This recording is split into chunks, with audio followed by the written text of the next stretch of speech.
Em nosso estudo de hoje, a lição 10 do livro Palavras de Emmanuel e tem por título Convém Não Esquecer. Todas as doutrinas religiosas têm a sua razão de ser no seio das coletividades onde foram chamadas a desempenhar a missão de paz e de concórdia humana.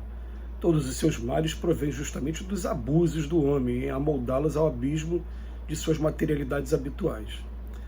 A simpatia ou a antipatia têm as suas raízes profundas no espírito, na sutilíssima entrosagem dos fluidos peculiares a cada um, e quase sempre, de modo geral, atesta uma renovação de sensações experimentadas pela criatura, desde o pretérito delituoso em iguais circunstâncias.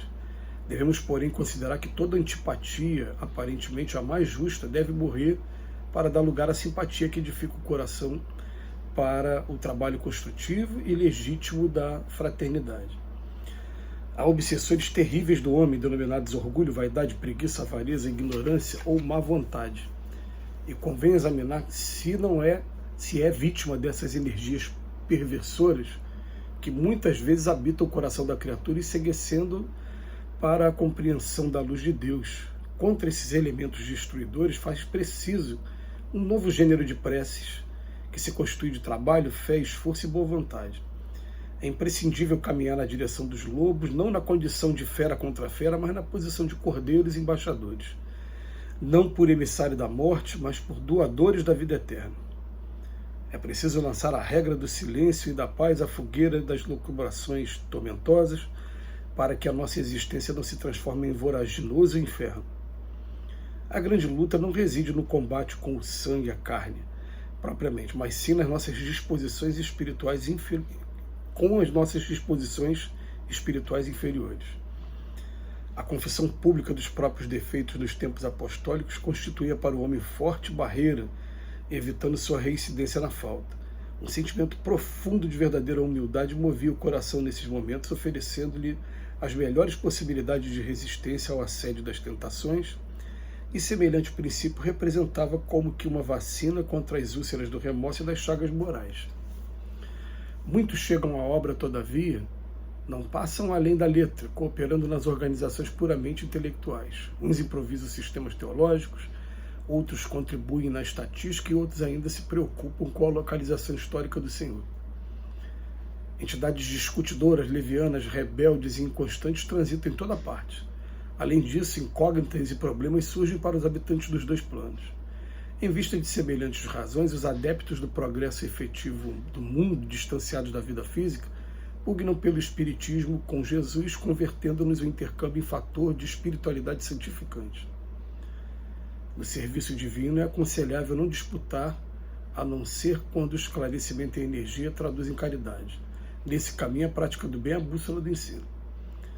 O pensamento é o gerador dos infracorpúsculos da linha de força do mundo subatômico, criador de correntes do bem e do mal, grandeza ou decadência, vida ou morte, segundo a vontade que o exterioriza e o dirige. A residência da alma permanece situada no manancial dos seus próprios pensamentos, a experiência necessária como chave bendita que descerra a porta da compreensão. Nas comunidades de trabalho cristão, muitas vezes observamos companheiros altamente preocupados com a tarefa conferida a outros irmãos de luta. É justo examinar, entretanto, como se elevaria o mundo se cada homem cuidasse da sua parte, nos deveres comuns, com perfeição e sinceridade. A escola é um centro de indução espiritual onde os mestres de hoje continuam a tarefa dos instrutores de ontem. E o desejo é a alavanca do nosso sentimento, gerando a energia que consumimos segundo a nossa vontade. As mensagens que foram colhidas para compor o texto de hoje, elas estão dizendo respeito muito ao trabalho coletivo que se desempenha quando se está numa atividade religiosa, seja ela católica, seja ela um dos ramos do protestantismo, seja ela nas lides espíritas. E a gente tem algumas considerações bastante interessantes aqui para a gente. Primeiro, a gente colocar uma coisa na cabeça aqui, logo no primeiro texto, ele vem falar assim, ó, todas as doutrinas religiosas têm a sua razão de ser no seio das coletividades onde foram chamadas a desempenhar a missão de paz e de concórdia humana. E os males, ele veio, na verdade, é do abuso que o homem coloca no materialismo, que ainda tem nele ainda. Então, a primeira coisa que a gente tem que colocar na cabeça para a gente poder entender, todas as religiões têm a sua função. Se tem gente ali, é porque tem necessidade daquela pessoa estar ali para ela aproveitar o tipo de doutrina, o tipo de dogma que aquela religião tem a oferecer. O pai, que é um pai de amor, de verdade, ele não tem esse ciúme, não tem essa coisa, não. Né? A gente tem que começar a entender assim, algumas frases do Cristo, por exemplo, quando Cristo fala assim, eu sou o caminho, a verdade e a vida e ninguém vem ao Pai através de mim. A gente até os dias de hoje confunde essa frase achando que então eu vou pedir ao Pai para me levar para... pedir a Jesus para me levar ao Pai. E ele fala, não são todos os que dizem Senhor, Senhor que entrarão no reino dos céus, somente aqueles que praticam a minha lei. O que ele está querendo dizer que eu sou o caminho, pratica o que eu estou falando e que você vai conquistar o teu caminho. Aí, em outro momento também, a mãe chega desesperada, Senhor, coloque aí meus filhos, um sentado à tua direita e outro à esquerda. Aí ele falou assim, mulher, será que ele tem condição de beber o cálice que eu vou beber? Aí quando ele olha para os dois, fala assim, acho que você também, porque ele ia morrer daquele jeito cruel, os dois poderiam também ter o gênero de morte também. Mas ele fala, quanto a botar ele na minha esquerda ou direita, isso não cabe a mim, cabe ao Pai que está no céu. A gente tem que fazer a nossa parte, mas cada religião tem a sua importância. Agora, muitos chegam à obra e não passam da letra. A pessoa primeiro começa nas organizações puramente intelectuais, estudo do texto bíblico, estudo do livro dos Espíritos, comparação, discussões teológicas. Outros contribuem na estatística e outros ainda se preocupam com a localização histórica do Senhor. Interessante ele colocar isso, né? E ele vem falar para a gente, no serviço divino é aconselhável não disputar, a não ser quando for o esclarecimento e a energia para a caridade. Esse vale a pena disputar.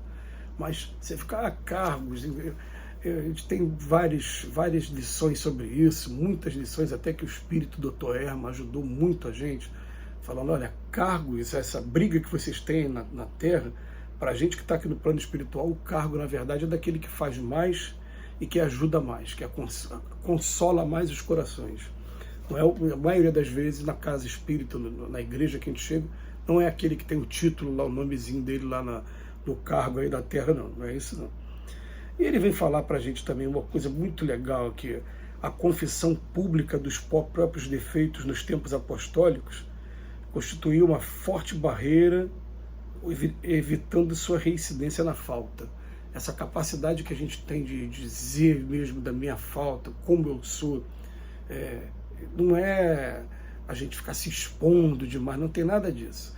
A verdade é que, por exemplo, ontem eu recebi a informação de um espírita, e ele falando assim, né, que normalmente quando a pessoa chega na casa espírita muito perturbado, ele está perturbado porque ele perturbou, porque ele fez muito mal, por isso que ele está agora sofrendo dentro da lei de causa e efeito as perturbações. Aí ele falou assim, alguns perturbados chegam com vontade de trabalhar e é permitido, e fez referência a mim. Né? Quer dizer, eu ainda sou um espírito perturbado, que estou procurando através do estudo aparar as arestas e fazendo um esforço que está ao meu alcance para tirar essas palavras aqui apenas do campo das ideias e transformar em atitudes. Mas o caminho é de todos e a gente começa a colocar uma coisa na cabeça, né? Enquanto a gente está aqui no mundo de expiações e provas, é porque a gente ainda tem muito defeito, a gente precisa ainda muito de burilamento. Mas a residência da alma permanece situada no manancial dos seus próprios pensamentos. E outra coisa também, né? A grande luta de verdade nunca foi contra o próximo, é sempre contra as nossas disposições espirituais inferiores. Aliás, quando a gente chega a esse ponto, a gente para até de se preocupar com o próximo, ele tem os problemas dele, eu tenho os meus. Mas os meus são tão grandes, é tão bom, como eu fiz uma reflexão agora há pouco, de uma pessoa que me prejudicou materialmente e que eu tenho a minha consciência tranquila de que eu não revidei, de que mesmo eu sabendo que ele estava me prejudicando, eu fiz a minha parte aqui, procurando tentar ajudar a pessoa. Teve uma hora que não teve mais como ajudar, ele tomou o caminho dele, né, e eu tomei o meu caminho. Mas só de ter a consciência tranquila, isso não tem preço. Isso está significando que dentro desse perturbado que está aqui, essas lições estão ajudando em alguma coisa. E por final ele fala assim, nas comunidades de trabalho cristão, muitas vezes observam companheiros altamente preocupados com a tarefa conferida a outro irmão. É justo examinar, entretanto, como se elevaria o mundo se cada um fizesse a sua parte nos deveres comuns com perfeição e sinceridade. Fica a mensagem de Emmanuel para a gente até reler e meditar bastante. Que Jesus nos abençoe hoje e sempre.